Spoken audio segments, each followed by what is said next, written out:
akses dan aktivasi media sosial. Kami akan bersama-sama, kami 7 orang, seharusnya 8 orang tetapi 1 tidak ada, sehingga kami bertujuh akan menjelaskan. Baik, next Kak. Next Sarah.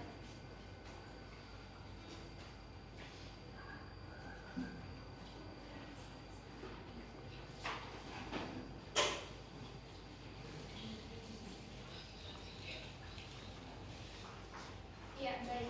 Apa itu generasi Z? Generasi Z ini adalah kelompok demografi yang mengikuti generasi Y dan melalui generasi Alpha.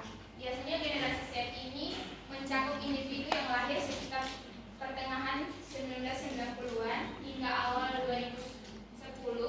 Mereka tumbuh dengan teknologi digital yang merajalela, internet, media sosial, dan pengaruh global yang kuat yang dapat mempengaruhi pandangan hidup dan perilaku mereka. Dan bagaimana menggunakan aktivasi media sosial? Apa itu aktivasi media sosial? Generasi Z menggunakan media sosial tidak hanya untuk berinteraksi dengan teman dan keluarga, tetapi juga untuk berbagi pendapat, mendapatkan informasi, belajar skill baru, dan bahkan sebagai platform untuk advokasi dan aktivisme. Dibandingkan dengan generasi sebelumnya, generasi Z ini cenderung lebih mahir dalam menggunakan media sosial. Nah, mereka dapat mengetahui cara membuat konten yang menarik, memanfaatkan algoritma platform, dan membangun keterlibatan dan pengikut. Untuk generasi Z ini sendiri, media sosial bukan hanya sekedar hiburan, tetapi juga menjadi sumber pendapatan dan kesempatan karir mereka. Ya, kita masuk ke dampak positif. Di sini menjelaskan ada 4, yaitu pertama ada konektivitas global, yang dimana memperkuat hubungan sosial dan memungkinkan interaksi jarak jauh dengan keluarga dan teman. Yang kedua itu penularan informasi, menyediakan akses cepat, berita terkini dan informasi yang bermanfaat, serta meningkatkan kesadaran akan isu atau berita penting secara menyeluruh. Nah, yang ketiga itu memberdayai individu. Di sini memberikan platform untuk ekspresi kreatif dari individu dan membantu membawa diskusi anak. Dan yang keempat yaitu aktivisme dan kemudahan sosial. Di sini mendukung kegiatan amal yang mempercepat perubahan sosial melalui jalan online. Untuk menjelaskan dampak negatifnya, dampak negatif dari aktivasi media sosial ini yaitu Next.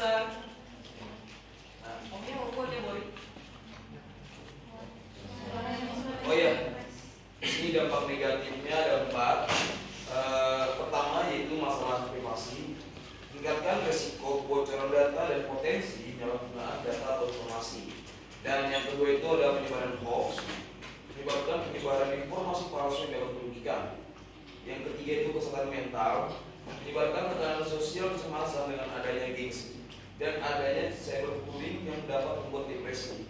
Yang keempat itu ada ketidaksetaraan dan diskriminasi, meningkatkan resiko ketidaksetaraan dan diskriminasi secara online.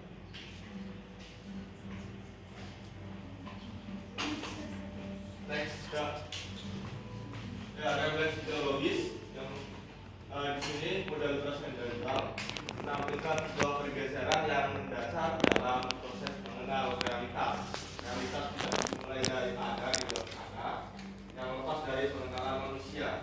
Namun subjek yang mengenal dan terlibat penuh dalam realitas tersebut perihal mencari yang dimulai untuk mengetahui adanya sesuatu dengan memperhatikan dinamika kesadaran diri sendiri. Penekanan modal transendental merupakan pada subjek yang merumuskan pengalaman iman serta konteks dan melampaui dirinya dalam memahami pernyataan diri Allah dalam kehidupannya.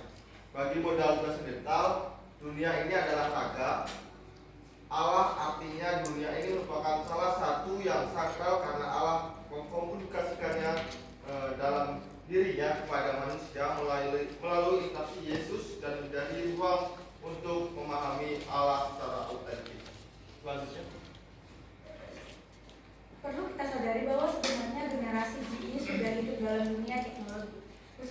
saat ini dunia gadget yang sangat jarang sekali anak muda bisa terlepas dari gadget ini.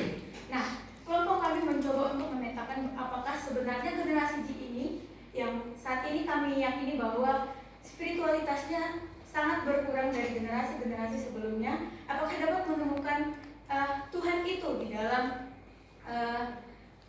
media sosial khususnya. Karena anak muda saat ini atau generasi Z pada saat ini tidak pernah terlepas dari banyak sekali aplikasi-aplikasi yang menjadi wadah bagi mereka. Nah, inilah kelompok kami coba untuk mencari tahu, dan kelompok kami mendapatkan bahwa sesungguhnya generasi Z dapat menemukan Tuhan dalam hidupnya. Ini mereka mendapatkan ini lewat keaktifan setiap generasi Z untuk menalar dan merefleksikan pewahyuan Allah dalam media sosial tersebut. Berbagai pengalaman di sosial media seperti interaksi dan relasi, pencarian pengetahuan, serta penemuan eksistensi diri di dalam media sosial memungkinkan setiap generasi Z merefleksikan Injil melalui pengalaman-pengalaman tersebut.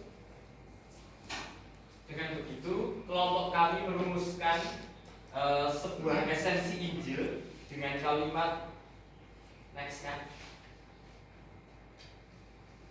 Esensi Injil yang kami rumuskan adalah, yang kami temukan adalah media sosial adalah anugerah Allah untuk memelihara kehidupan orang percaya. Hal ini didasari dengan kemampuan aktif menalar setiap generasi Z dan merefleksikan apa yang terjadi dalam realitasnya melalui media sosial. Untuk itu, kelompok kami juga telah membuat sebuah karya yang akan dijelaskan oleh Ivon. Oke, kelompok kami membuat salah satu karya yaitu video pendek dengan topik generasi Z dan aktivitas media sosial dalam berupaya berteologi secara kontekstual. Nah, di bagian opening ini berisi narasi singkat mengenai media sosial yang kita ibaratkan sebagai pisau yang memiliki berbagai manfaat dan dampaknya. Dan kemudian di dalam isi video itu kami memuat tentang bagaimana generasi Z menggunakan media sosial agar dapat bermanfaat untuk diri sendiri dan orang lain, yang dibagi menjadi 4 adegan. Yang pertama itu adegan dari aplikasi WhatsApp, yang kedua TikTok, yang ketiga Instagram, dan yang terakhir dari aplikasi YouTube. Dan di bagian closing video itu kami memuat kesimpulan bahwa generasi Z dapat menggunakan media sosialnya untuk melakukan hal-hal yang bermanfaat baik bagi dirinya maupun bagi orang lain, serta sebagai wadah untuk mengembangkan spiritualitas mereka.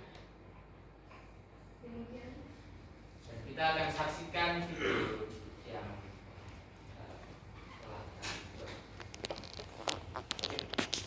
Terima kasih teman-teman kelompok 6. Saya mau konfirmasi lagi Bu terkait video ini, bagaimana ya Bu?